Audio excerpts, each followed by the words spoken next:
not a time to call out now. Just minister to the Lord. Shalom, mulia. Together. Holy, holy, holy. Shalom, Bu Diana. Holy, holy, holy. Shalom, Pario. Ya, shalom, Shepa. Shalom semuanya. Puji Tuhan. Kita kembali boleh hadir dalam ibadah Zoom kita. Kita bersuka cita semua, amin. Haleluya. Mari jemaat Tuhan, kita semuanya boleh bersatu hati, kita akan memuji Tuhan, kita akan menyembah Tuhan, biar hari ini hari yang menyenangkan hati Tuhan. Katakan amin. Ya. Pokoknya setiap hari kita boleh memuliakan Tuhan, menyenangkan hati Tuhan. Hari ini kita boleh berkumpul bersama-sama, kita akan satukan hati kita naikkan pujian penyembahan kita yang terbaik buat Tuhan. Puji Tuhan Bapak Ibu, semuanya baik, amin. Haleluya. Ya, sebelum ibadah mulai kita akan sama-sama mendengarkan bacaan firman Tuhan. Mari Bapak Ibu, kita boleh mengikutinya. Tuhan Yesus memberkati.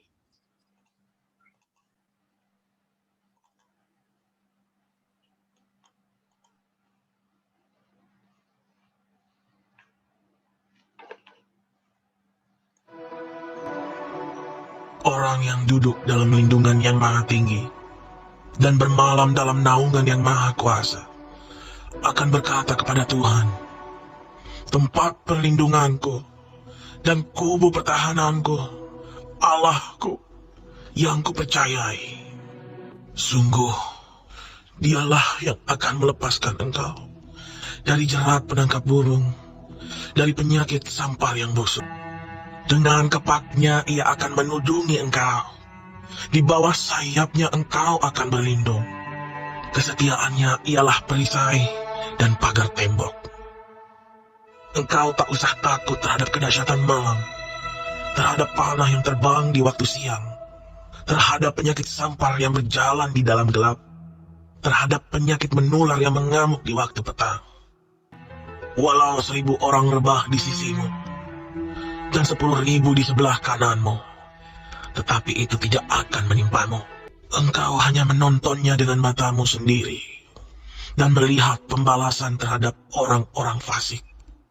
Sebab Tuhan ialah tempat perlindunganmu, yang maha tinggi telah kau buat tempat perteduhanmu. Malapetaka tidak akan menimpa kamu, dan tulah tidak akan mendekat kepada kemahmu. Sebab malaikat-malaikatnya akan diperintahkannya kepadamu untuk menjaga engkau di segala jalanmu.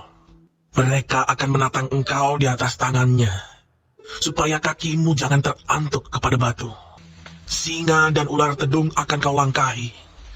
Engkau akan menginjak anak singa dan ular naga. Sungguh, hatinya melekat kepadaku, maka aku akan meluputkannya. Aku akan membentenginya, sebab ia mengenal namaku. Bila ia berseru kepadaku, aku akan menjawab. Aku akan menyertai dia dalam kesesakan. Aku akan meluputkannya dan memuliakannya. Dengan panjang umur akan kukenyangkan dia, dan akan kuperlihatkan kepadanya keselamatan daripadaku.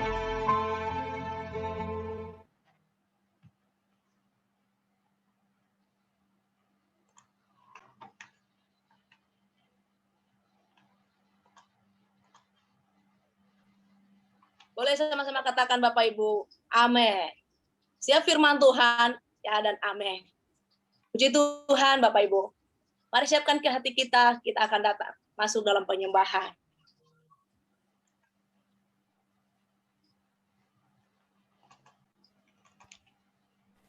Shalom saudara kasih Tuhan. Mari kita datang memuji Tuhan, menyembah Tuhan. Mari kita juga berdoa kepada Tuhan. Mari kita sembah Dia. Haleluya Yesus, terima kasih Tuhan. Terima kasih Yesus, terima kasih Tuhan. Haleluya, haleluya. Sekal beriara besar, beriara. Haleluya Tuhan. Haleluya.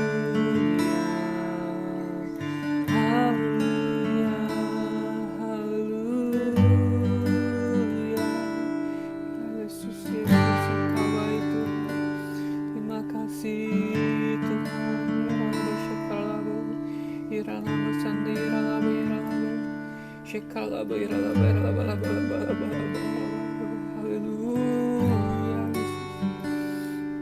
Haleluya Yesus, haleluya Tuhan.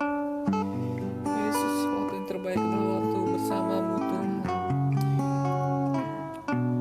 Ya saat ini ya Tuhan, waktu yang terbaik untuk memuji menyembah-Mu Tuhan. Mari kita nyanyikan pujian ini. Haleluya Yesus, terima kasih Tuhan. Bila Kau izinkan sesuatu terjadi, ku percaya semua untuk kebaikanku. Bila nanti telah tiba waktumu, ku percaya kuasa-Mu memulihkan hidupku. Waktu Tuhan pasti yang terbaik,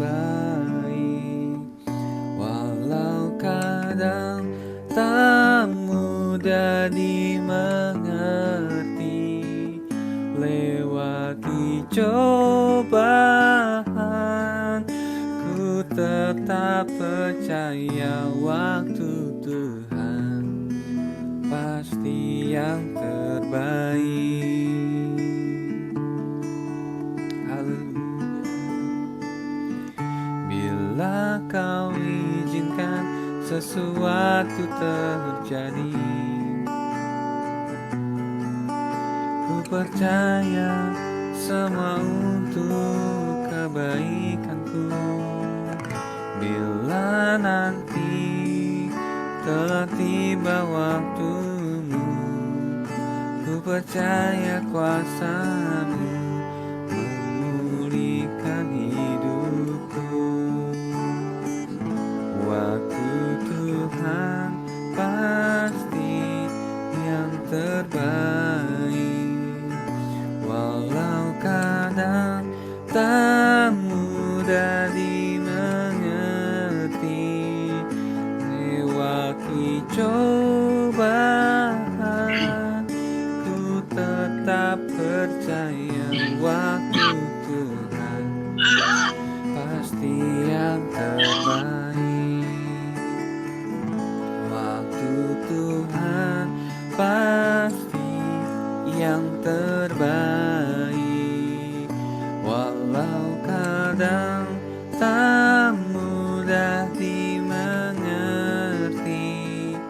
Lewati cobaan, ku tetap percaya waktu Tuhan pasti yang terbaik.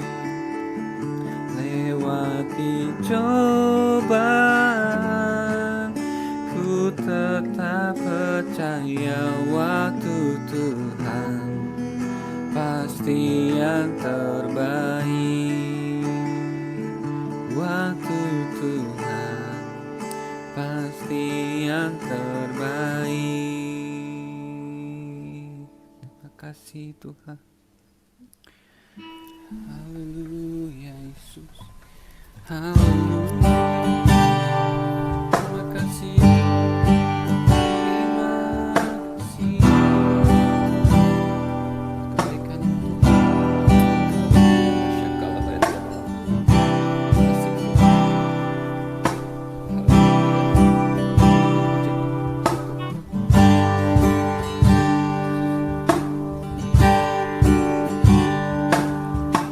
Kemanakah aku dapat pergi, menjauhi roh-Mu yang suci? Kau sahabat dan Kau dekat.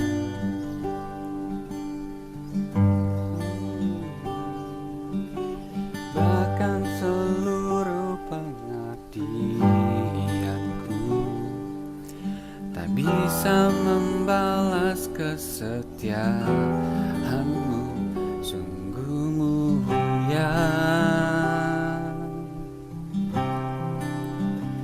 Dan dan berharga. Sungguh besar pengorbananmu bagiku, terlalu dalam untuk dimengerti. Sungguh besar,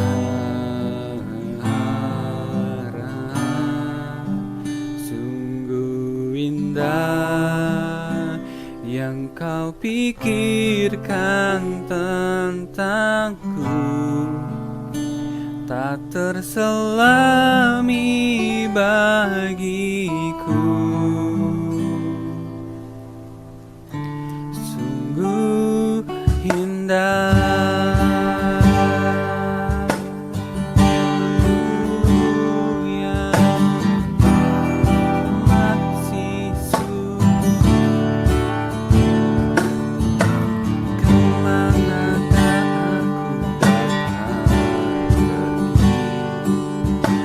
menjauhi rohmu yang suci, kau sahabat.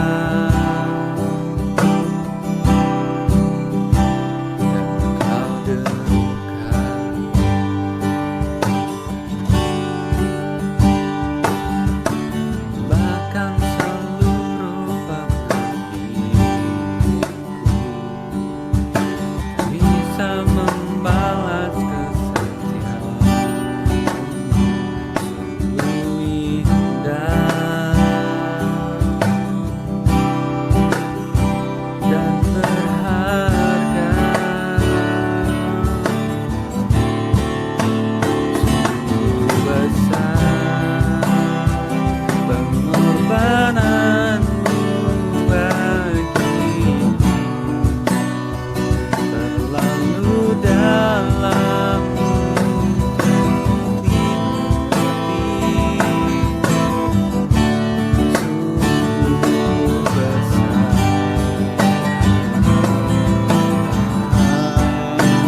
sungguh indah yang kau pikirkan tentangku, tak terselami bagiku. Sungguh indah,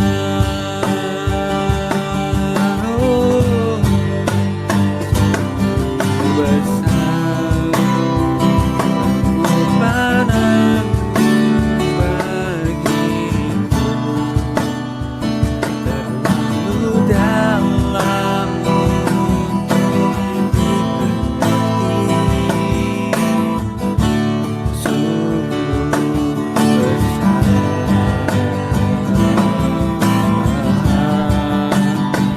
sungguh indah yang kau pikirkan tentangku, tak terselami bagiku. Sungguh indah.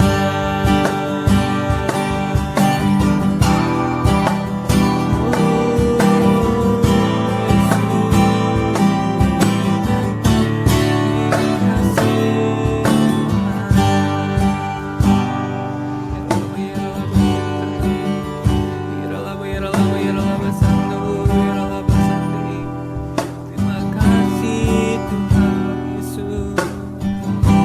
Haleluya. Menyembah, memuji-Mu Tuhan, kami tetap tinggal dalam hadirat-Mu Tuhan.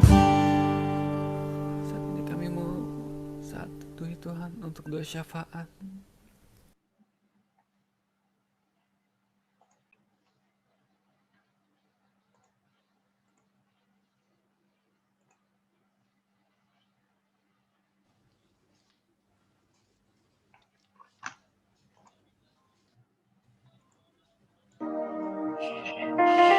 Ya Bapak, mari kita satukan hati untuk berdoa syafaat.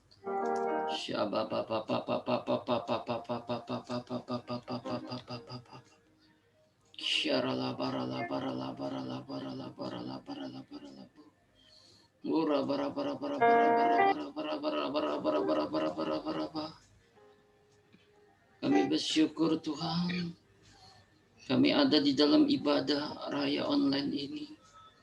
Kami tahu Tuhan saat kami ibadah kami akan dikuatkan oleh-Mu. Karena hadirat-Mu turun atas kami. Bahkan saat ini kami percaya Tuhan hadirat-Mu menjamah setiap kami. Hadirat-Mu menjangkau setiap kami.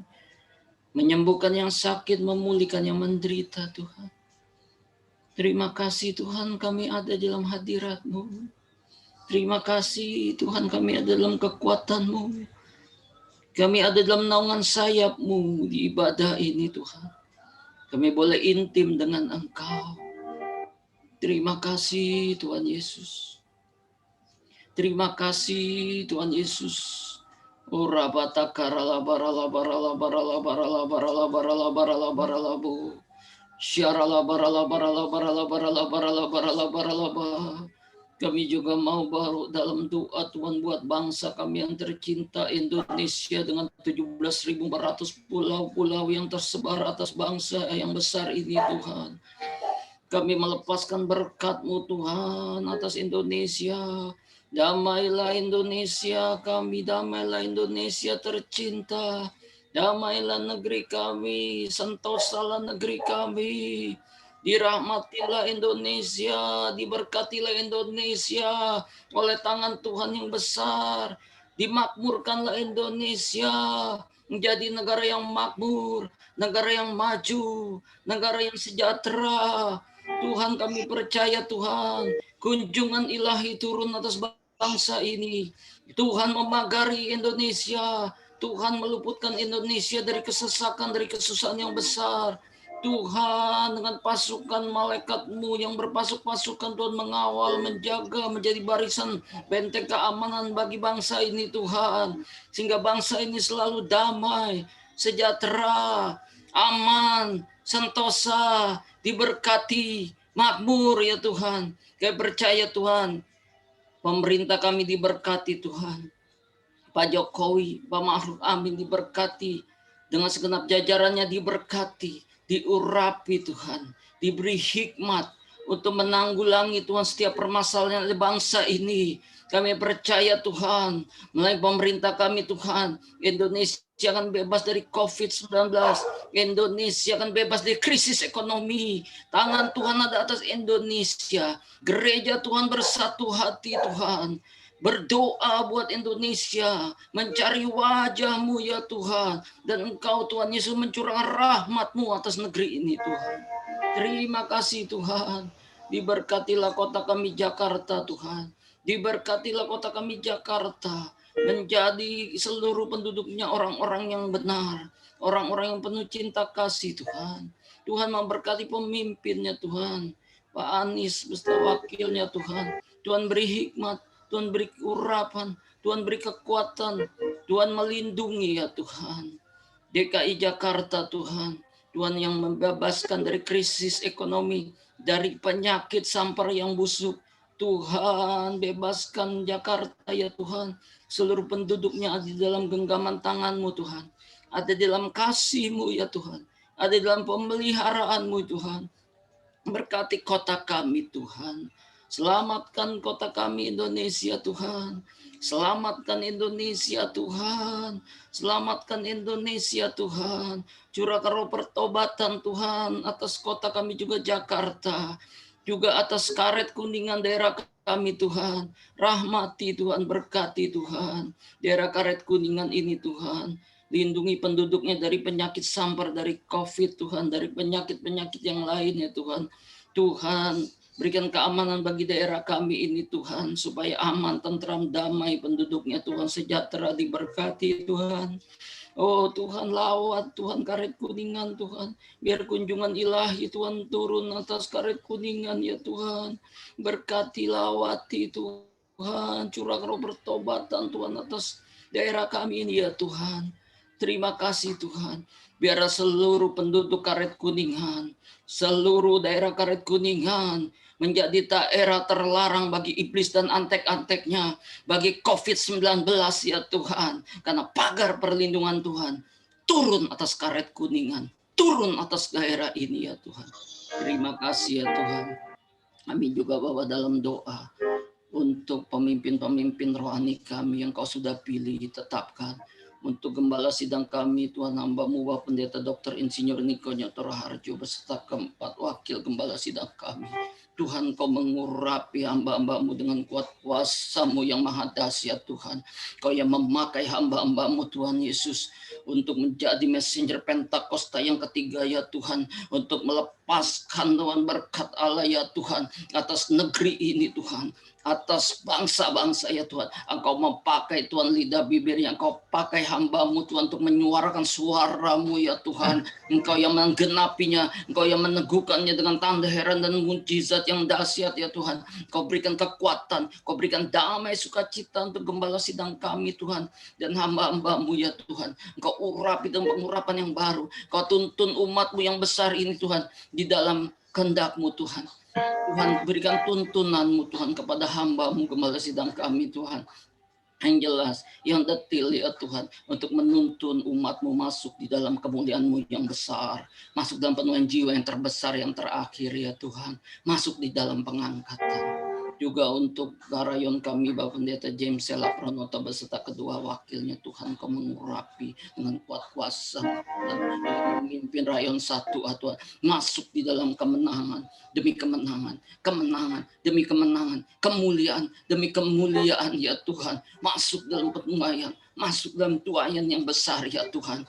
Pakai hamba-Mu ya Tuhan, pakai hamba-Mu ya Tuhan. Juga untuk GB Karet Kuningan hamba-Mu Bapak Pendeta Rio Tuhan. Kau mengurapi dengan kuat kuasa-Mu Tuhan Yesus. Engkau melindungi hamba, Engkau berikan kekuatan, kesehatan ilahi. Tuhan memberkati Tuhan hamba-Mu, istri dan keluarga besar ya Tuhan. Pakai hamba-Mu Tuhan Yesus untuk menjadi Tuhan Yesus pemimpin yang luar biasa bagi GB Karet Kuningan Tuhan. Berikan roh yang kuat, roh yang teguh, roh yang menyala-nyala Tuhan. Berikan hikmat tuntunan-Mu ya Tuhan. Oh Tuhan berkati Tuhan Yesus. Hidupnya, pelayanannya, keluarganya Tuhan Yesus. Bentengi, pagari ya Tuhan dengan kuasa Roh Kudus. Dengan api-Mu ya Tuhan. Terima kasih Tuhan, kami juga berdoa buat gembala-gembala kul yang ada di GB Karet Kuningan Tuhan. Engkau urapi ya Tuhan. Engkau urapi Tuhan. Engkau urapi dengan pengurapan-Mu Tuhan. Engkau pakai Tuhan wadah kul ini Tuhan. Untuk jiwa yang terbesar yang terakhir ya Tuhan. Kau pakai Tuhan Yesus untuk persiapan umat yang layak Tuhan. Kau urapi Tuhan Yesus biar tanda heran mujizat ada di kul-kul ya Tuhan. Oh terima kasih Bapa di surga. Kami berdoa khusus Tuhan Yesus. Untuk Tuhan Yesus hamba-Mu Tuhan Yesus Pendeta Joshua Victor yang akan memberitakan firman-Mu Tuhan. Biar pengurapan-Mu turun atas hamba-Mu Tuhan Yesus. Sehingga firman disampaikan menjadi rema Tuhan Yesus. Menjadi kekuatan bagi umat-Mu Tuhan Yesus. Menjadi kesembuhan bagi umat-Mu Tuhan Yesus. Menjadi nasihat yang menguatkan. Nasihat yang menyembuhkan. Oh terima kasih Tuhan Yesus. Berkati Tuhan firman-Nya yang disampaikan Tuhan masuk ke dalam hati umat-Mu ya Tuhan. Bertumbuh berbuah 100 kali lipat ganda ya Tuhan. Terima kasih kami juga berdoa untuk jemaat GB Karet Kuningan Tuhan Yesus. Berkati jemaat-Mu. Berkati Tuhan Yesus. Sehatkan, sembuhkan yang sakit Tuhan Yesus. Pelihara ya Tuhan dengan pemeliharaan-Mu yang luar biasa Tuhan. Bentengi pagari jemaat GB Karet Kuningan Tuhan. Oh terima kasih Bapak di surga. Terima kasih. Terima kasih untuk berkat-Mu. Terima kasih untuk kasih-Mu. Terima kasih untuk zaman-Mu. Terima kasih untuk sukacita-Mu. Dalam nama Yesus kami berdoa dan mengucap syukur. Haleluya. Amin.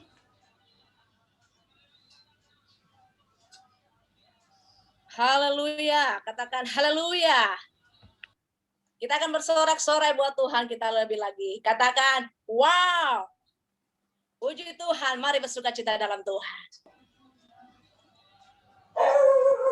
Shalom Bapak Ibu Saudara yang dikasihi oleh Tuhan. Kita berjumpa lagi pada minggu ini. Yang siap muji nama Tuhan boleh lambaikan tangannya. Sorakan haleluya. Mari sama-sama kita nyanyikan lagi ini dengan katakan kasih yang begitu besar. Kasih yang begitu besar, lebih kuat dari dosa. kasih yang menemukanku, selamatkan dan pulihkanku. Ku naikkan syukurku, ku naikkan syukurku. Ku tak akan berhenti memuji, meninggikan namamu, selalu menari, memuliakanmu. Dibebaskan, dibangkitkan, hidup yang kau beri dan kini hanya untukmu. Haleluya. Boleh sama-sama lambaikan tangannya. Mari kita nyanyikan lagi nih dari awal. Kasih yang begitu besar, lebih kuat dari dosa. Kasih yang menemukanku, selamatkan dan pulihkanku, selamatkan dan pulihkanku. Ku naikkan syukurku, ku tak akan berhenti memuji, meninggikan namamu, selalu menari, memuliakanmu. Dibebaskan, dibangkitkan, hidup yang kau beri dan kini hanya untukmu. Haleluya. Biarlah kita selalu mengejar syukur. Yang setuju katakan amin.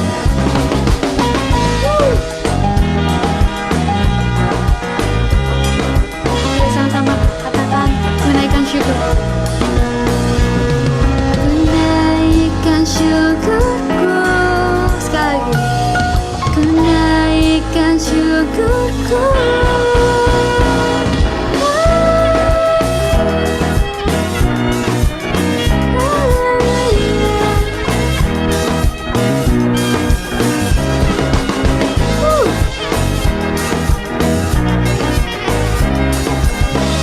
Haleluya. Kita nyanyikan lagi. Ku tak akan berhenti memuji, meninggikan namamu, selalu menari, memuliakanmu. Dibebaskan, dibangkitkan, hidup yang kau beri dan kini. Sekali lagi, ku takkan berhenti memuji, meninggikan namamu, selalu menari, memuliakanmu. Dibebaskan, dibangkitkan, hidup yang kau beri dan kini hanya untukmu. Hidup yang kau beri dan kini hanya untukmu. Hidup yang kau beri dan kini hanya untukmu. Haleluya. Masih siap muji nama Tuhan? Masih dong pasti. Boleh lambaikan tangannya sambil katakan haleluya. Mari sama-sama kita nyanyikan lagu King of Majesty, karena kita yakin bahwa Tuhan kita Raja yang mulia. Amin. Boleh dong sambil tepuk tangan di atas kepala.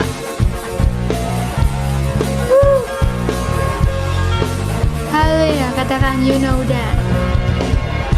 You know that I love you. You know that I want to know you so much more than I have before. These words are from my heart. These words are not made up. I will live for you. I am devoted to you. King of Majesty, King of Majesty, I have one desire, just to be with you, my Lord. Just to be with you, my Lord. Sing Jesus, Jesus, you are the Savior of my soul. Yo, yo, yo, yo. And forever and ever I'll give my praises to you. Jesus, Jesus, you are the Savior of my soul. yo, yo, yo, yo. And forever and ever I give my praises to you. Haleluya. Sorangan, mari kita nyanyikan lagi nih dari awal. You know that I love you. You know that I want to know you so much more than I have before. These words are from my heart. These words are not made up. I believe for you. I am devoted to you. King of majesty, King of majesty. I have one desire, just to be with you, my Lord. Just to be with you, my Lord. Sing Jesus, Jesus, you are the Savior of my soul. Yo, yo, yo, yo. And forever and ever I give my praises to you. Ooh, Jesus, Jesus, you are the Savior of my soul. Yo, yo, yo. And forever and ever I give my praises to you. Kita yakin kalau Tuhan kita mulia, amin. Kami punya satu keinginan Tuhan, yaitu bersamamu, amin. Serahkan haleluya. Nyanyikan King of Majesty. King of Majesty, I have one desire, just to be with you, my Lord. Just to be with you, my Lord. Sing Jesus, Jesus, you are the Savior of my soul. Yo, yo, yo, yo. And forever and ever I give my praises to you. Ooh, Jesus, Jesus, you are the Savior of my soul. Yo, yo, yo.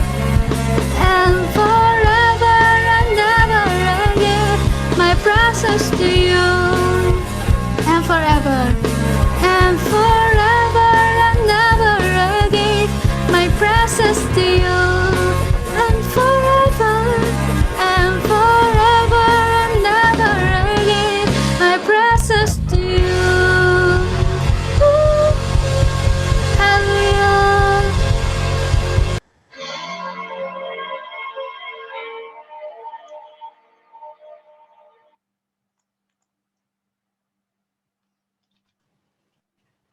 Mari Bapak Ibu, kita akan mendeklarasikan Pentakosta ketiga. Kita akan membacanya secara bersama-sama. Pentakosta ketiga. Pentakosta 1. Pentakosta ketiga adalah pencurahan Roh Kudus yang dahsyat di zaman now, melebihi yang terjadi di Azusa Street. 2.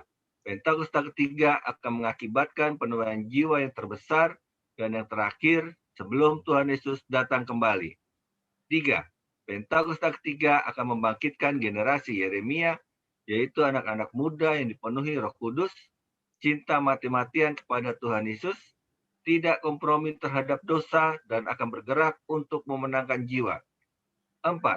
Pentakosta ketiga lahir di Indonesia dan bergerak ke bangsa-bangsa. Gerakan ini dari timur ke barat dan akan kembali ke Yerusalem. 5. Pentakosta ketiga akan memberikan kuasa untuk menyelesaikan amanat agung, dan setelah itu Tuhan Yesus datang kembali. Amin.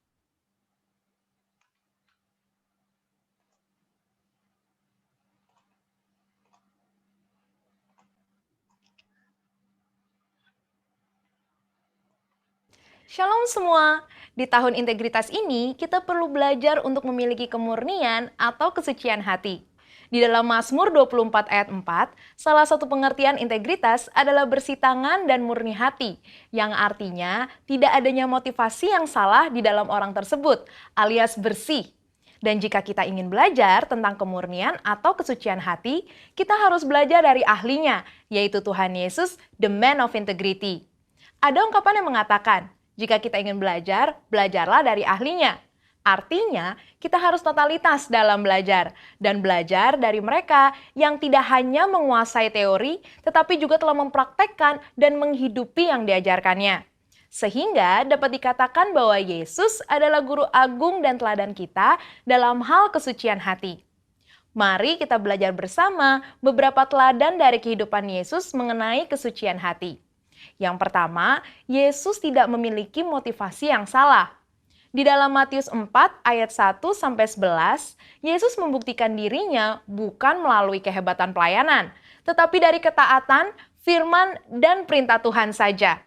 Setelah Yesus selesai berpuasa 40 hari, iblis mencoba Yesus dan melontarkan kata, "Jika engkau anak Allah," sebanyak 2 kali, di mana iblis seolah-olah menggoda Yesus untuk membuktikan dirinya sebagai anak Allah. Tetapi Yesus tidak berusaha membuktikan dirinya dengan mengikuti kehendak iblis, melainkan dengan menunjukkan ketaatannya kepada perintah Allah di dalam firman Tuhan. Mengikuti teladan Tuhan Yesus dalam hal kesucian hati artinya kita tidak memiliki motivasi untuk membuktikan diri melalui kehebatan pelayanan kita atau bahkan berusaha lebih menonjol dibandingkan Tuhan Yesus sendiri. Marilah kita menunjukkannya melalui ketaatan kita akan perintah dan kehendak Tuhan. Selain itu, di dalam Matius 9 ayat 35-36, dengan sangat jelas terlihat bahwa motivasi Tuhan Yesus dalam pelayanan adalah belas kasihan akan jiwa-jiwa yang lelah dan terlantar, seperti domba tanpa gembala. Jadi, apa motivasi pelayanan kita? Ingin terkenal, kekayaan, penghargaan, atau pengakuan dari orang lain? Mari kita cek motivasi pelayanan kita dengan kembali pada teladan Tuhan Yesus.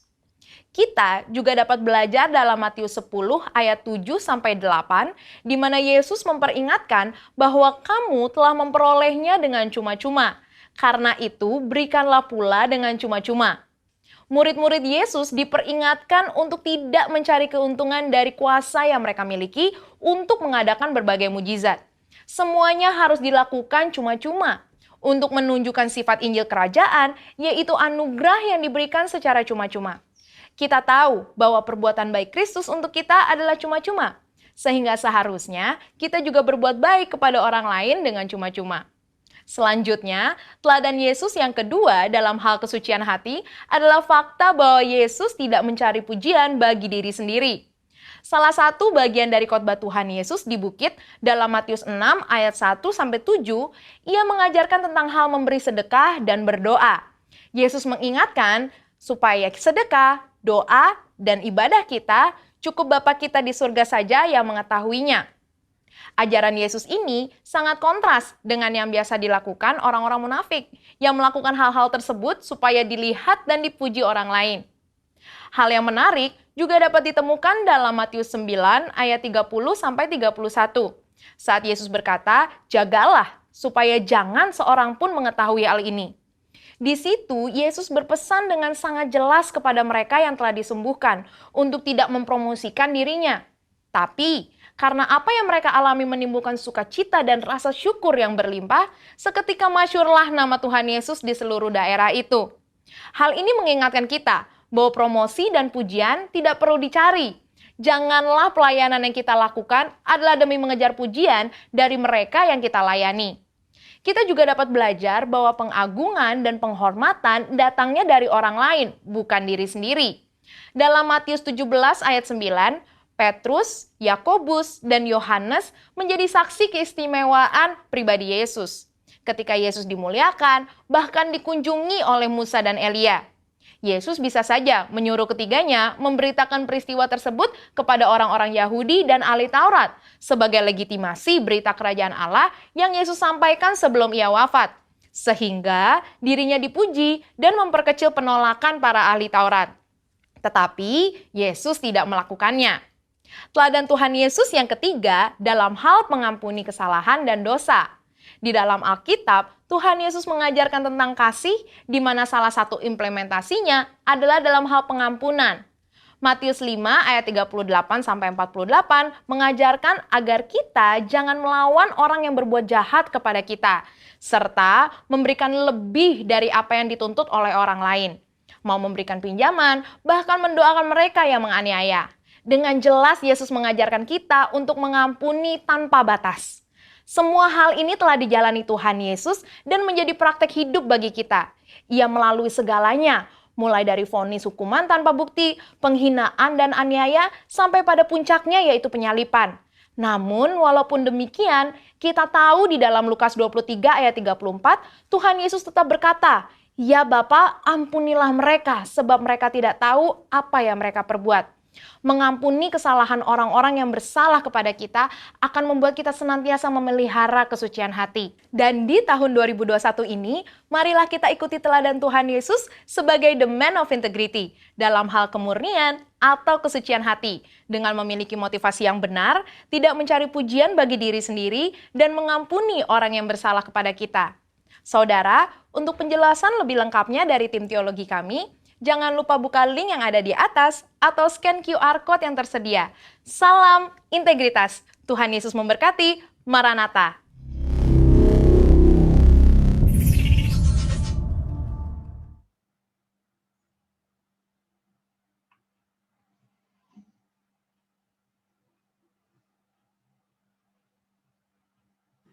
Salam sejahtera bagi setiap saudara dimanapun saudara berada. Di hari Minggu pagi ini, saya Pastor Victor Joshua menyapa saudara Shalom.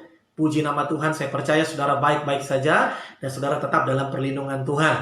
Terima kasih kepada Pastor Rio, kepada Ibu Ina yang telah mengundang saya untuk berbagi firman Tuhan. Meskipun kita tidak bisa berjumpa secara fisik, kita menggunakan metode online seperti ini. Tetapi Tuhan kita Yesus Kristus tidak bisa dibatasi oleh ruang, jarak, dan waktu. Di rumah Anda masing-masing, Dia tetap melawat Anda secara sempurna. Puji Tuhan. Saudara yang dikasih oleh Tuhan, tema besar gereja kita sepanjang tahun ini adalah The Year of Integrity atau Tahun Integritas. Sepanjang bulan Januari kemarin, saya percaya saudara diberkati lewat khotbah-khotbah tentang integritas. Dan salah satu ciri orang Kristen yang memiliki integritas adalah dia tidak kehilangan pengharapan di saat-saat yang sukar dan sulit di dalam kehidupannya. Nah, sebelum kita membahasnya pada pagi menjelang siang ini, mari kita terlebih dahulu berdoa, minta tuntunan Roh Kudus agar kebenaran firman Tuhan ini memberkati setiap kita. Bapa yang baik, Bapa yang kami sembah di dalam nama Yesus, kami mengucap syukur untuk penyertaan-Mu yang begitu sempurna. Kami mengucap syukur untuk hal-hal luar biasa yang Bapa kerjakan dalam kehidupan kami. Terima kasih kami masih hidup pada hari ini. Kami beribadah dengan baik, meskipun kami tidak bisa berjumpa satu dengan yang lainnya secara fisik, secara langsung. Tetapi biarlah melalui metode online ini, Bapa melawat kami dan menjumpai kami di rumah kami masing-masing. Kami buka hati kami dan menyambut firman Tuhan. Dan biarlah ini bukan cuma menjadi suatu berita baik, tapi ini boleh menjadi suatu pewahyuan yang membuat kami bertumbuh dewasa di dalam iman percaya kami sebagai anak-anak Tuhan. Dan akhirnya kami siap untuk diberkati firman Tuhan. Di dalam nama Tuhan Yesus kami berdoa dan mengucap syukur. Mari semua yang siap diberkati firman Tuhan sama-sama katakan amin. Saudara dikasih Tuhan, kurang lebih kalau kita hitung sudah hampir 1 tahun kita berada dalam musim pandemik. Suatu situasi yang tidak menguntungkan, suatu situasi yang sulit, yang berdampak bagi setiap kita. Saudara dikasih oleh Tuhan, tadinya kita bisa berjumpa satu dengan yang lainnya, terpaksa kita harus membatasi diri kita, hanya melalui video call dan seterusnya. Dulu ada peribahasa yang berkata bahwa bersatu kita teguh, bercerai kita runtuh. Terpaksa sekarang harus digunakan secara terbalik. Kalau kita bersatu, waduh, kita bisa ketularan, saudara. Kita harus menjaga social distancing, menjaga jarak. Akhirnya sementara kita hanya bisa berjumpa melalui video call seperti ini. Dulu para wanita, ibu-ibu, kaum wanita, isi tas mereka adalah lipstik, perlengkapan kecantikan, puji Tuhan. Sekarang harus ditambahkan satu lagi, hand sanitizer dan masker ada di dalam tas mereka masing-masing. Puji Tuhan. Dulu kita mencuci tangan sebelum makan, sekarang sedikit-sedikit mencuci tangan, walaupun tidak ada makanan di depan mata kita. Haleluya. Pola hidup, gaya hidup kita berubah dan kita harus bisa mengikuti pola-pola seperti ini. Apapun yang dilakukan pemerintah, saya terlalu percaya semuanya tujuannya baik. Mari kita sukseskan program ini agar pandemik ini bisa ditekan sekecil-kecilnya. Puji nama Tuhan. Akibat COVID ini, semua kita merasakan dampaknya, saudara. Masalah finansial kita terganggu. Masalah pekerjaan, bisnis, usaha kita juga terganggu. Ada pembatasan-pembatasan yang dilakukan. Semua kita mengalami sulit pada hari-hari belakangan ini. Di sekitar rumah saya ada orang-orang yang begitu luar biasa, kedudukannya begitu hebat. Tetapi akibat pandemik ini, mereka lah yang paling nomor satu kena. Mereka harus dirumahkan dan uang gajinya pun dipotong. Yang tadinya mereka bisa membeli segala sesuatu, akhirnya mereka mulai memilah-milah mana yang menjadi prioritas untuk kebutuhan dalam kehidupan ini. Dan akhirnya tidak sedikit kita yang kemudian berkata, kapan ya pandemik ini selesai? Kapan saya bisa hidup normal seperti dulu lagi? Dan akhirnya saudara, akibat kesulitan, akibat kesukaran, akibat semua masalah yang semakin lama makin gelap, makin tidak jelas ini, banyak orang Kristen yang kemudian kehilangan pengharapan di dalam kehidupannya. Di awal-awal ketika pandemik ini mulai terjadi, saya masih ingat bulan Maret, mulai Maret, April, Mei, Juni. Mereka begitu gigih, mereka berdoa. Mereka ikut kegerakan puasa. Setiap hari mereka mengucapkan shalom bagi Indonesia, mengucapkan kata-kata baik bagi Indonesia. Tapi setelah 3 bulan mereka lakukan itu, pandemiknya tidak stop, justru makin bertambah. Nah, disitulah mereka mulai kehilangan pengharapan. Dan mereka mulai berkata, kalau memang Tuhan menjawab doa, kenapa doa kami tidak dijawab? Kalau Tuhan memang berdaulat, kenapa Tuhan tidak men-stop wabah ini? Kalau Tuhan masih memegang kendali, kenapa seolah-olah semuanya di luar kendali? Dan akhirnya keraguan-raguan mulai timbul dalam diri banyak orang Kristen. Bahkan tidak sedikit juga timbul dalam diri hamba-hamba Tuhan, saudara dikasih oleh Tuhan. Akhirnya banyak orang Kristen, banyak anak-anak Tuhan, banyak hamba-hamba Tuhan yang kemudian kehilangan pengharapan. Hari ini dengan situasi yang seperti ini, pilihannya cuma 2. Apakah kita akan kehilangan pengharapan atau justru kita makin teguh memiliki pengharapan di dalam Tuhan? Apakah kita akan kehilangan pengharapan dengan semua yang kita lihat, semua yang kita dengar, semua yang kita rasakan?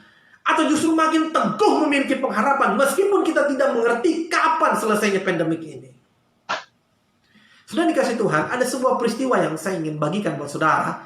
Sebuah peristiwa yang dialami oleh Paulus. Memang berbeda kasus. Tetapi respon Paulus lah itu yang kemudian harus kita pelajari bersama-sama pada pagi menjelang siang ini. Nah, mari kita buka 2 Korintus 1 ayat yang ke-8. 2 Korintus 1 ayat ke-8. Dikatakan begini, sebab kami mau saudara-saudara, supaya kamu tahu akan penderitaan yang kami alami di Asia Kecil. Beban yang ditanggungkan atas kami adalah begitu besar dan begitu berat, sehingga kami telah putus asa juga akan hidup kami. Wow, saya belum pernah ketemu dalam tulisan-tulisan surat Paulus yang lainnya Paulus berkata putus asa. Baru kali ini ketemu tulisan Paulus berkata kami putus asa.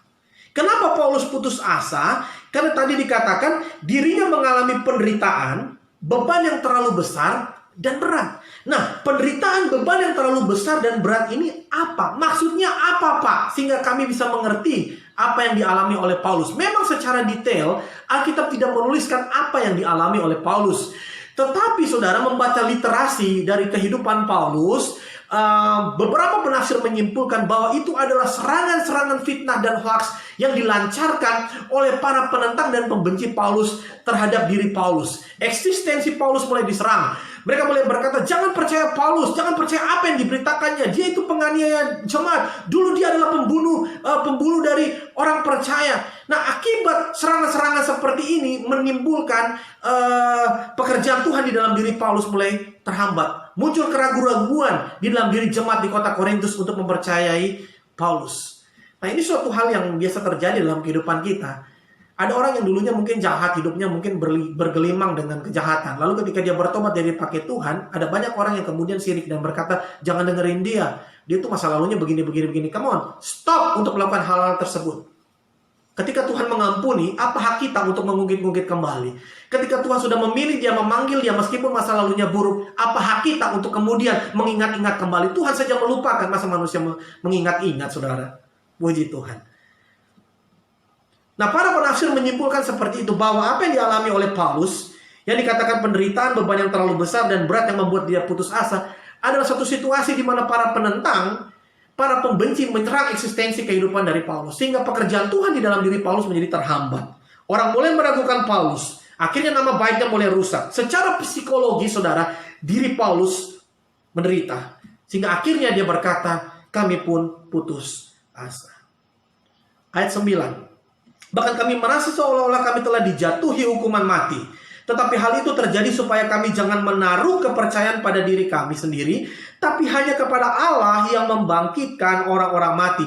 Paulus kemudian mempertegasnya kembali dengan berkata, seolah-olah kami telah dijatuhi hukuman mati. Artinya apa? Paulus bukan cuma putus asa, Paulus stres dengan keadaan tersebut. Nah, biasanya orang kalau udah putus asa dan stres, dia pasti akan kehilangan pengharapan. Dan kalau sudah kehilangan pengharapan, pastinya akan kehilangan akal sehat. Dan kalau sudah kehilangan akal sehat, silakan saudara simpulkan sendiri apa yang akan terjadi dalam kehidupan orang tersebut. Nah, hari ini ketika kita melihat situasi dunia ini, apakah kita juga putus asa? Itu pertanyaannya, saudara. Pandemi nggak kelar-kelar. Beberapa saudara mungkin diberhentikan dari pekerjaan saudara dan berkata, ini gara-gara COVID. Lalu saudara mulai putus asa. Saudara doa Tuhan kasih pekerjaan, Tuhan kasih pekerjaan, tapi belum dapat pekerjaan juga, lalu saudara mulai putus asa. Apakah kemudian kita putus asa dengan semua situasi yang terjadi hari-hari ini? Saudara yang baru lulus, akhirnya terpaksa tidak bisa mencari pekerjaan di mana-mana karena banyak perusahaan yang tutup.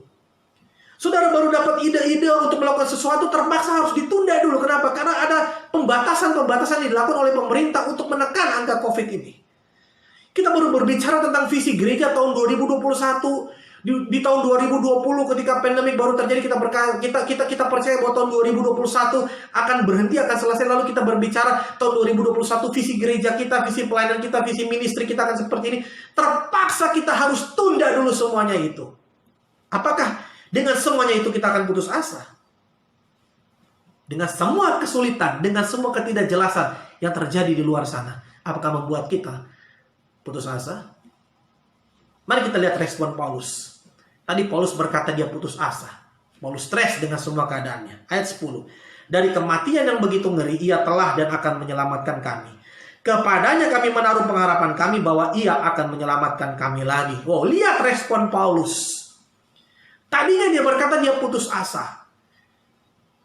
Seperti mau mati. Paulus stres dengan situasinya. Paulus stres dengan keadaannya. Paulus stres dengan semua yang dialaminya. Tetapi kemudian Paulus tidak membiarkan keputusasaannya mendikte kehidupannya.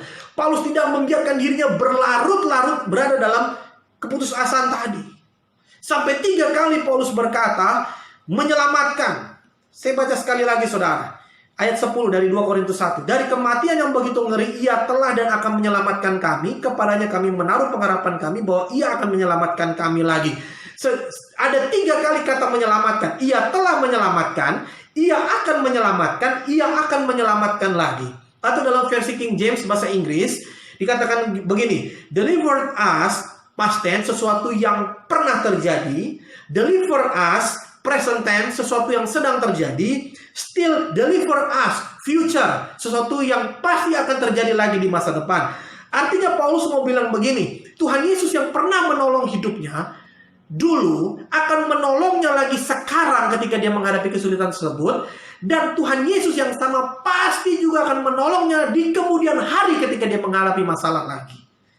Atau sederhananya Paulus mau bilang, Yesus Kristus tidak berubah dulu, sekarang, sampai selama-lamanya. Amin. Katakan amin saudara. Haleluya.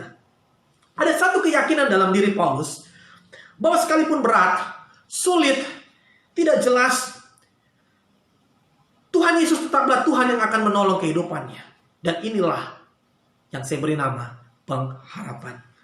Paulus tidak mengizinkan keputusasaan membuat dirinya berlarut-larut dalam kesedihan. Merasa kemudian ya udahlah, nasib kalau udah begini mau seperti apa. No, dia bangkit. Dia tidak mengizinkan keputusasaan mendikte dirinya. Dia berkata kalau Tuhan pernah menolongnya dulu, Tuhan pasti akan menolongnya sekarang, dan Tuhan yang sama akan menolongnya di kemudian hari. Ia yang pernah menyelamatkan akan menyelamatkan dan akan menyelamatkan lagi. Haleluya. Paulus tahu ketika dia memiliki pengharapan itu lebih dari cukup. Meskipun sulit, ketika dia memiliki pengharapan, dia pasti akan sanggup untuk melewati kesulitan tersebut. Karena bagi Paulus, penderitaan yang dialami sekarang tidak sebanding dengan kemuliaan yang akan dia terima. Roma 8 ayat 18 dikatakan begini, sebab aku yakin bahwa penderitaan zaman sekarang ini tidak dapat dibanding dengan kemuliaan yang akan dinyatakan kepada kita. Walau 1000 rebah di sisiku. Kau tetaplah Allah penolongku. Walau 10.000 rebah di kananku, takkan ku goyah, sebab Yesus sertaku. Sudah dikasih Tuhan, mari kita belajar dari respon Paulus. Jangan larut dan tenggelam dalam keputusasaan, tapi mari kita memiliki pengharapan yang teguh di dalam Yesus. Sebab pengharapan itu ibarat sebuah cahaya kecil di tengah-tengah kegelapan. Meskipun kecil, sanggup untuk membuat kita tetap berjalan melewati kegelapan tersebut. Pengharapan itu seperti cahaya kecil di tengah-tengah kegelapan yang akan membuat kita tetap optimis melangkah keluar dari kegelapan tersebut. Pengharapan adalah mata dari iman kita yang akan selalu berkata, Tuhan Yesus baik. Meskipun keadaan tetap susah, keadaan tetap tidak baik, Tuhan Yesus tetap baik. Nah, pertanyaannya adalah, kenapa memiliki pengharapan itu penting? Yang pertama, saudara, dengarkan ini baik-baik. Karena pengharapan akan membuat kita tetap mempercayai Tuhan meskipun kita berada dalam kesulitan. Ibrani 6 ayat 19. Pengharapan itu adalah sauh yang kuat dan aman bagi jiwa kita yang telah dilabuhkan sampai ke belakang tabir. Apa itu sauh? Sauh adalah jangkar. Ketika sebuah kapal melepas jangkar, maka angin dan gelombang tidak bisa memindahkan posisi kapal tersebut. Kapal tersebut tetap berada di tempat dia melepaskan jangkar tersebut. Ketika saudara dan saya berada dalam situasi yang seperti ini, ketika kita memiliki pengharapan, maka apapun yang terjadi, kita tidak pernah akan kecewa dan marah kepada Tuhan. Karena kalau pengharapan itu hilang, saudara, maka hidup kita akan pesimis, semuanya negatif. Kita lihat orang maunya nyalain melulu. Pasangan kita disalahin, suami kita disalahin, istri kita disalahin, anak-anak kita disalahin, mertua kita disalahin, orang tua kita disalahin. Ujung-ujungnya siapa yang saudara salahin? Tuhan yang saudara salahkan. Tapi kalau kita tetap memiliki pengharapan, maka kita tidak pernah akan marah dan kecewa terhadap situasi yang terjadi di sekeliling kita. Kita seperti sebuah kapal yang tetap tenang meskipun terjadi gelombang dan angin di sekeliling kapal tersebut. Imun kita tetap sehat dan kita tetap bisa produktif. Kalau sampai pengharapan kita hilang, mau kepada siapa lagi kita berharap? Manusia. Ya, tapi kan dia kaya, Pak. Kita bisa berharap kepada dia. Manusia ada batasnya. Tapi uangnya banyak, Pak. Saldonya banyak, 20 miliar, 30 miliar. Uang akan habis, saudara. Semuanya tidak akan kekal. Semuanya fana. Mari kita berharap kepada sesuatu yang kekal. Yaitu Tuhan kita, Yesus Kristus. Yang kedua, saudara, kenapa pengharapan itu menjadi sangat penting? Karena pengharapan tidak pernah mengecewakan. Roma 5 ayat 5a. Dan pengharapan tidak mengecewakan. Saudara Yusuf, tadinya dia dipercaya. Waktu dia dibuang, dia dijual, lalu dibeli oleh Potifar, saudara. Dia dipercaya untuk mengelola rumah Potifar. Tapi Alkitab berkata, istri Potifar begitu jatuh cinta terhadap Yusuf. Hari demi hari, dia merayu Yusuf untuk tidur dengan dirinya. Tapi Yusuf menolak. Ini orang betul-betul memiliki integritas, saudara. Meskipun tidak ada yang melihat, dia tetap menolak rayuan daripada istri Potifar. Dan akhirnya kemudian Yusuf difitnah oleh istri Potifar, dia harus dipenjarakan. Kita berkata 13 tahun Yusuf ada di penjara. Tapi selama 13 tahun pengharapannya kepada Tuhan tidak pernah hilang. Dan setelah 13 tahun Alkitab berkata Yusuf diangkat menjadi penguasa di Mesir. Butuh waktu 13 tahun. Tapi ketika pengharapannya tetap dijaga dalam kehidupannya, Yusuf melihat penyertaan Tuhan begitu luar biasa. Diangkat menjadi penguasa di Mesir. Luar biasa. Pengharapan bukan berarti kita tidak mengalami masalah. Pengharapan bukan berarti kita tidak melihat badai di sekeliling kita. Justru pengharapan lah yang akan membuat kita tetap tenang berjalan meskipun badai di sekeliling kita mengamuk kencangnya seperti apapun, tapi karena kita punya pengharapan kita tetap tenang. Kenapa? Karena yang kita tahu Tuhan tetap baik. Haleluya. Pengharapan akan selalu seperti sebuah titik cahaya di tengah kegelapan, tapi itu cukup untuk membuat kita bisa berjalan melewati kegelapan tersebut. Ya, sepakat katakan amin. Oleh sebab itu saudara dikasih oleh Tuhan, ada 3 hal yang harus selalu kita ingat. Agar kita betul-betul memiliki pengharapan di dalam Kristus. Yang pertama, ingat selalu kebaikan Tuhan. Ucapkan sama-sama saya, ingat selalu kebaikan Tuhan. Yang keras saudara, jangan lemes begitu. Ingat selalu kebaikan Tuhan. Puji nama Tuhan. Mazmur 103 ayat 2 dan 3. Pujilah Tuhan hai jiwaku dan jangan lupakan segala kebaikannya. Dia yang mengampuni segala kesalahanmu, yang menyembuhkan segala penyakitmu. Saudara, Mazmur ini ditulis oleh Daud. Kalau saudara membaca kisah kehidupan Daud, orang ini mengalami krisis demi krisis dalam kehidupannya. Krisis yang dialaminya tidak bisa dihitung dengan jari, cukup banyak selama kehidupannya. Sebagian besar dari kehidupannya dipenuhi dengan krisis. Tapi setiap kali krisis terjadi dalam kehidupannya, Daud selalu mengingatkan dirinya, pujilah Tuhan hai jiwaku, janganlah lupakan kebaikannya. Pujilah Tuhan hai jiwaku, janganlah lupakan kebaikannya. Pujilah Tuhan hai jiwaku, janganlah lupakan kebaikannya. Dan inilah yang membuat Daud selalu kuat dan teguh dalam pengharapannya kepada Tuhan. Bahkan ketika dia dikudeta oleh anaknya sendiri Absalom yang mengambil kerajaannya, dalam pelariannya dia hendak dibunuh oleh Absalom, dia dimaki-maki, dicaci maki oleh Simei dengan perkataan-perkataan yang macam-macam, dan pengawal Daud pada waktu itu hendak memenggal Simei. Daud berkata, no, jangan dipenggal, biarkan saja. Apapun yang dia katakan, kalau Tuhan izinkan terjadi kepadaku, maka itu akan terjadi. Kalau Tuhan tidak izinkan itu terjadi kepadaku, maka itu tidak akan terjadi. Begitu kuatnya pengharapan Daud kepada Tuhan. Dan hal itulah yang harus dimiliki oleh setiap kita. Supaya kita bisa memiliki pengharapan yang kuat di dalam Tuhan. Yang pertama, jangan lupakan kebaikan Tuhan. Kalau hari ini saudara masih bisa hidup, jam dan detik ini saudara kita masih bisa beribadah dengan baik, itu artinya kita pernah mengalami pertolongan Tuhan di masa lalu kita. Dan kalau Tuhan pernah menolong kita di masa lalu kita, dia menunjukkan kebaikannya, maka hari ini pun juga dia akan menunjukkan kebaikannya. Dan kalau hari ini dia menunjukkan kebaikannya, maka di masa depan pun dia akan menunjukkan kebaikannya bagi setiap kita yang percaya kepadanya. Itu sebabnya jangan lupakan kebaikan Tuhan. Masa hanya gara-gara masalah-masalah yang terjadi dalam kehidupan kita, hanya masalah-masalah kesulitan kehidupan, pergumulan dan lain-lain, lalu kita lupakan kebaikan Tuhan. Dan kita berkata, Tuhan kok tidak adil, Tuhan kok jahat. Kalau kita bisa hidup sampai hari ini, semuanya karena kebaikan Tuhan. Yang kedua, supaya kita bisa memiliki pengharapan yang kuat di dalam Tuhan, selalu ingat bahwa Tuhan tidak punya rancangan yang buruk bagi kita.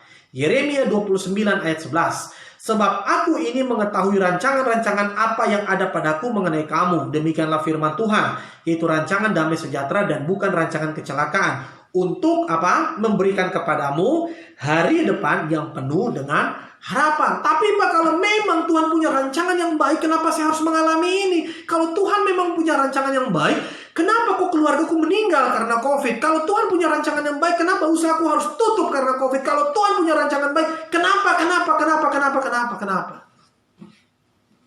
Setan akan berbisik di telingamu dan berkata, lihat, katanya Tuhan baik. Tapi kenapa kamu mengalami itu? Lihat, katanya Tuhan penyembuh. Kenapa kamu sakit? Lihat, katanya Tuhan memberkati. Kenapa saldo uangmu berkurang? Kamu sekarang sudah tidak bekerja lagi. Kamu harus hidup dari tabungan. Kita tidak pernah mengerti apa yang terjadi hari-hari ini. Tapi satu hal yang harus kita yakini, bahwa Tuhan tidak pernah punya rancangan yang jahat dalam kehidupan kita. Kalau saudara baca kisah-kisah kehidupan tokoh-tokoh Alkitab, awalnya biasanya mereka menderita dan susah. Tapi selalu di endingnya, selalu mereka melihat berkat Tuhan yang begitu luar biasa dalam kehidupan mereka. Selalu ingat bahwa Tuhan tidak punya rancangan yang jahat. Tuhan selalu punya rancangan yang baik bagi kita. Setan yang punya rancangan jahat bagi saudara. Tapi dalam nama Yesus, rancangan yang jahat yang direka-rekakan oleh setan akan direka-rekakan menjadi yang baik bagi kita oleh Tuhan kita Yesus Kristus. Yang ketiga, selalu ingat bahwa di balik semuanya ini selalu ada proses pendewasaan bagi iman kita dan tentunya hal-hal yang baik bagi diri kita. Untuk bisa memiliki pengharapan yang teguh di dalam Tuhan, yang ketiga selalu ingat bahwa di balik semua masalah yang terjadi hari-hari belakangan ini, selalu ada proses pendewasaan bagi kita. Roma 8 ayat 28, kita tahu sekarang bahwa Allah turut bekerja dalam segala sesuatu untuk mendatangkan kebaikan bagi mereka yang mengasihi Dia, yaitu bagi mereka yang terpanggil sesuai dengan rencana Allah. Saudara lihat sisi baiknya. Kita lebih banyak punya waktu untuk Tuhan. Dulu mungkin kita tidak punya banyak waktu untuk Tuhan. Kita sibuk dengan usaha, pekerjaan, bisnis kita. Bahkan kita sibuk dengan pelayanan kita. Kita pikir kita sudah melayani Tuhan. Padahal kita melayani pekerjaannya, bukan melayani Tuhan.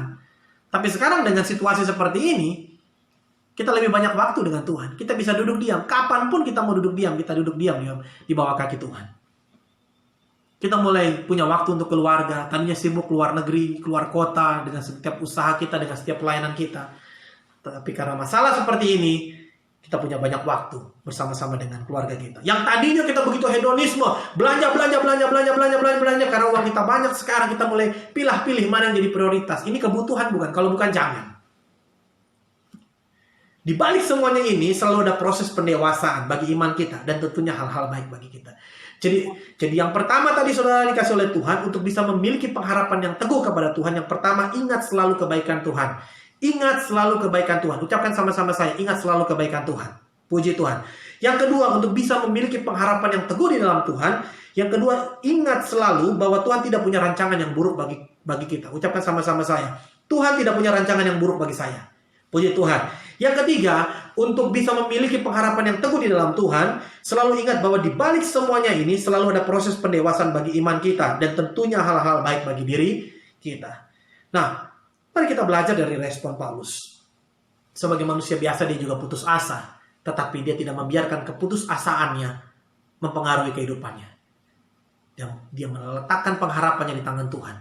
Dan akhirnya Bapak Ibu Saudara dikasih oleh Tuhan, dia memiliki pengharapan yang teguh di dalam Tuhan. Tuhan pasti akan menolong saya, meskipun saya sulit, meskipun saya suka, saya pasti akan ditolong oleh Tuhan. Nah, pengharapan seperti itu yang harus dimiliki oleh setiap kita sebagai anak-anak Tuhan.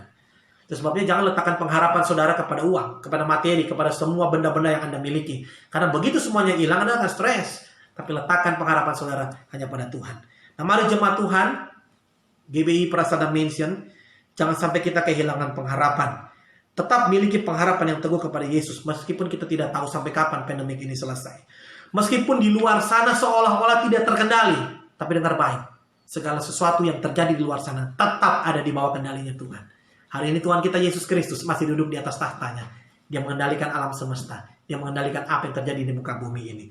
Tetap semangat, tetap sehat, tetap sukacita, dan diberkatilah hidup saudara dan saya siang hari ini. Tuhan Yesus memberkati kita semuanya. Demikianlah firman Tuhan. Dan mari kita berdoa. Bapa yang baik, Bapa yang kami sembah dalam nama Tuhan Yesus, terima kasih untuk kebenaran firman Tuhan yang kami dengarkan pada siang hari ini. Dan biarlah itu boleh menjadi suatu pewahyuan bagi kami. Biarlah di tengah-tengah situasi yang sulit dan sukar ini, justru kami tetap memiliki pengharapan yang teguh di dalam Tuhan kita Yesus Kristus. Kami tidak goyang, kami tidak kehilangan pengharapan. Kami tetap memiliki pengharapan yang teguh, sehingga kami boleh menjadi anak-anak Tuhan yang memiliki integritas di muka bumi ini. Dan akhirnya Bapa masyarakat, Roh Kudus terjemahkan lebih lanjut lagi dalam kehidupan setiap kami. Di dalam nama Tuhan Yesus Kristus kami berdoa dan mengucap syukur. Haleluya. Amin. Sampai kita berjumpa lagi. Tuhan Yesus memberkati kita semuanya. Shalom.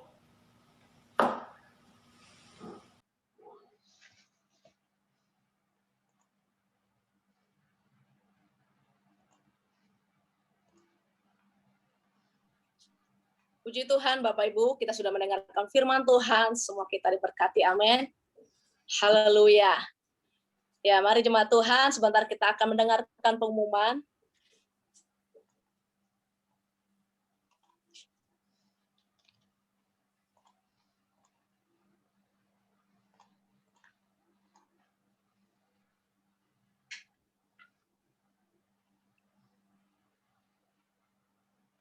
Kami GBI Karet Kuningan mengucapkan terima kasih kepada Pastor Joshua Victor atas pelayannya. Tuhan Yesus memberkati.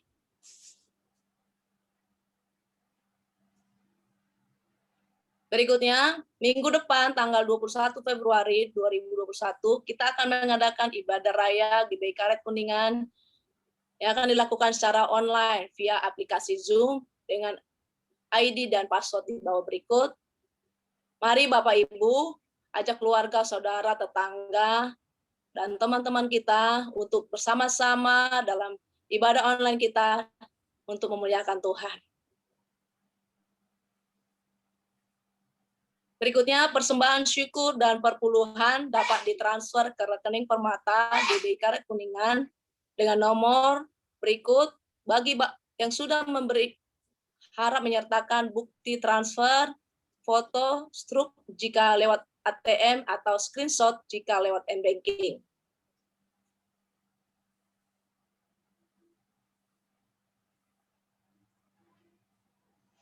Ya, demikian pengumuman untuk minggu ini Bapak Ibu. Sebentar kita akan mengakhiri ibadah kita. Mari kita siapkan.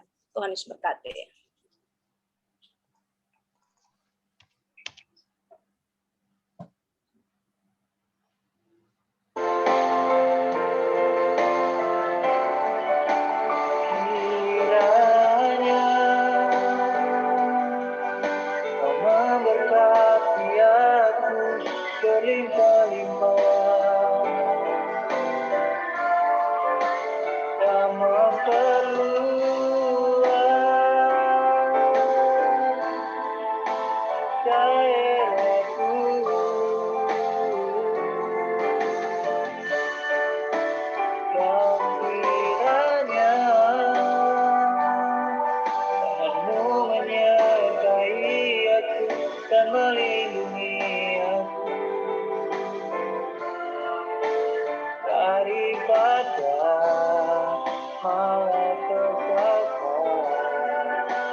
Mari Bapak Ibu sekalian, kita akan mengakhiri ibadah kita siang hari ini. Mari kita angkat tangan kita yang kudus di hadapannya dan terimalah berkat Tuhan. Kiranya kasih karunia dan sejahtera yang berlimpah-limpah dari Allah Bapa melalui putranya yang tunggal Tuhan kita Yesus Kristus, serta beserta manis dengan Roh Kudus menyertai Bapak Ibu Saudara sekalian mulai saat ini sampai Tuhan Yesus datang kedua kali, menjemput kita di awan-awan bahkan sampai selama-lamanya. Kita yang percaya dan sudah diberkati, sama-sama katakan amin. Selamat hari Minggu. Shalom. Tuhan memberkati. Mari kita